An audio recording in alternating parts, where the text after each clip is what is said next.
বিসমিল্লাহির রহমানির রহিম। আসসালামু আলাইকুম। আশা করি আল্লাহর রহমতে রোজা রমজানের সময় সবাই ভালো আছেন। দোয়া করি সবাই যাতে ভালো থাকে।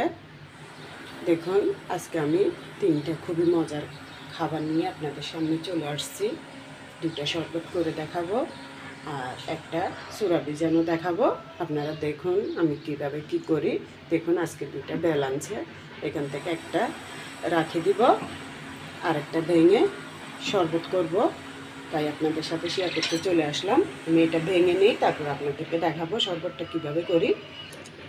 এই যে দেখুন নারকেলের মতো এটাকে ভেঙে নিছি ধামা দিয়ে, এরকম হয়েছে। এবার আমি চামচ দিয়ে এগুলোকে সুন্দর করে তুলে নিই, তারপর দিয়ে শরবতটা আপনাদেরকে দেখাবো। এই যে দেখুন এগুলো নেওয়ার পর এগুলো অনেক শক্ত শক্ত, এগুলো ফেলে দিছি। এবার আমি এটা ব্লেন্ডার করে নিছি। এ দেখুন এটাতে ব্লেন্ডার করে নিছি।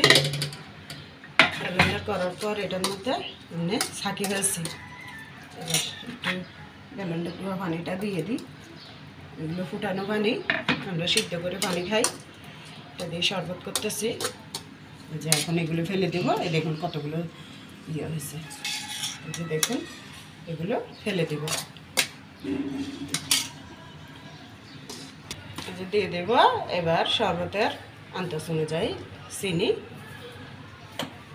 2 চামচ চিনি দেওয়ার পর এই যে একটুখানি লবণও দিয়ে দিলাম। এই যে একটা বেলের শরবত এতগুলো হয়েছে, একটা ছোটো হাঁড়ি 1 হাঁড়ি হয়েছে।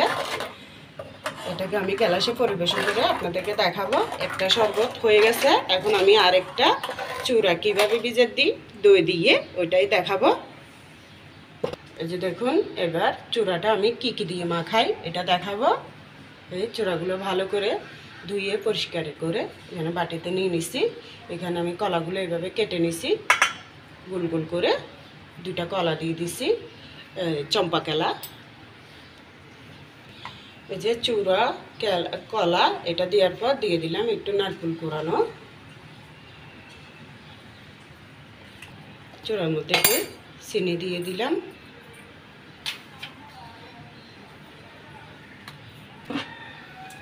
একটু লবণ দিয়ে দিলাম। এই যে দিয়ে দিলাম এবার গরুর দুধ।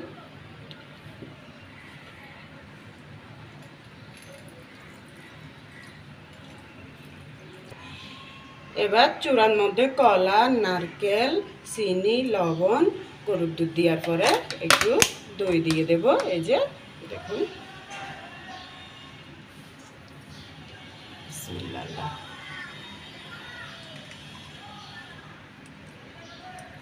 এভাবে দই দিই সব কিছু দিয়ে মাখাইলে চূড়াটা অনেক খেতে মজা লাগে। আপনাদের যদি ভালো লাগে আপনারা এইভাবে করে দেখবেন, আশা করি খুবই ভালো লাগবে। আশা করি না আল্লাহর রহমত, এগুলো রোজার সময় এমনিতে আল্লাহর রহমত, তাছাড়া অনেকই মজা হয়। এই যে দেখুন আমি এটা জাস্ট শুধু এভাবেই রেখে দেব। ইফতারের সময় আমি মাখিয়ে নেব ভালো করে। আপনারা শুধু যদি করেন ভালো লাগে, তাহলে যদি করে দেখেন তাহলে আপনারা খাওয়ার সময় এভাবে মেখে নিতে পারবেন। আমি এটা সাজাবো এই জন্য এখন মাখতেছি না। এরপরে আমি দেখেন একটা মহাব্বতী শরবত করব।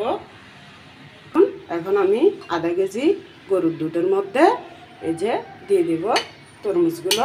আসলে ইউটিউবের মধ্যে আমার মেয়েটা বারবার দেখে যে মহাব্বতী শরবত, আমাকে বলে, আমি কাজের সময়ে পাই না, এই জন্য করতে পারি না, একলা মানুষ। তাই এখন আমি বলি যে করে দেখি, মেয়েটার আবদারটা মিঠাই। দিয়ে দিলাম আধা কেজি দুধের মধ্যে। এগুলো আগে জাল দিয়ে ঠান্ডা করে নিছি, তারপর দিয়ে দিব তরমুজ। এরপর সাগুদানা সিদ্ধ করে রাখছি, এগুলো দিয়ে দেব। এই যে সাগুদানাটা আগেই সিদ্ধ করে রাখছি। এবার দিয়ে দেব রুয়াবজা। আসলে এগুলো আমি কখনো করি নাই, কিন্তু এগুলো সবাই প্রায় ইউটিউবে দেখি অতি সহজ, কিন্তু চাইলে ডেলি করা যায়, আমি করি না আর কি, তাই আজকে করে নিলাম।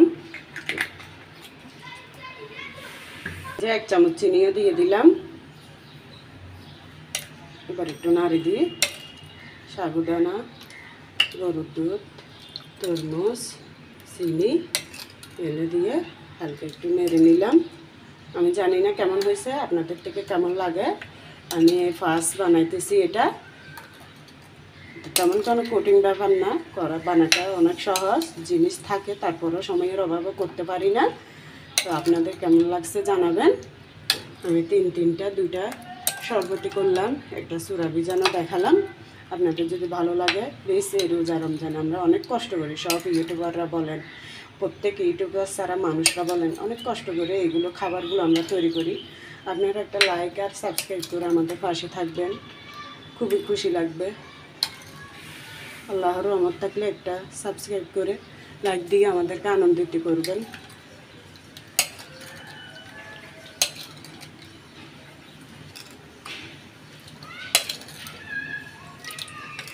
হয়েছে না হয়েছে আমাকে তাও কমেন্টে জানাইয়েন। এবার একটু গ্লাসে পরিবেশন করে আপনাদেরকে সাজিয়ে দেখাবো। এই যে দেখুন মহাপাতি শরবত, আর এখানে টক দই দি, কলা দি, চূড়া ভিজানো, সাথে নারকেল আছে। আর এই যে আমি একটা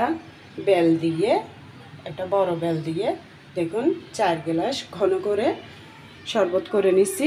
আজকের এই 3টা ইফতারের খাবার করে দেখালাম। আপনাদের কেমন লাগছে অবশ্যই জানাবেন।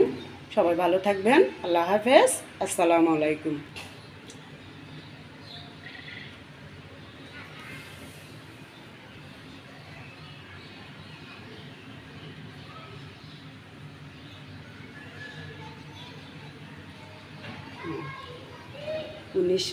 উনিশ রোজার ইফতারের আয়োজন করলাম আজকে। এভাবে আরও কিছু থাকবে, চনা থাকবে, সাথে ফলমূলও থাকবে। রাখি, আল্লাহ হাফেজ।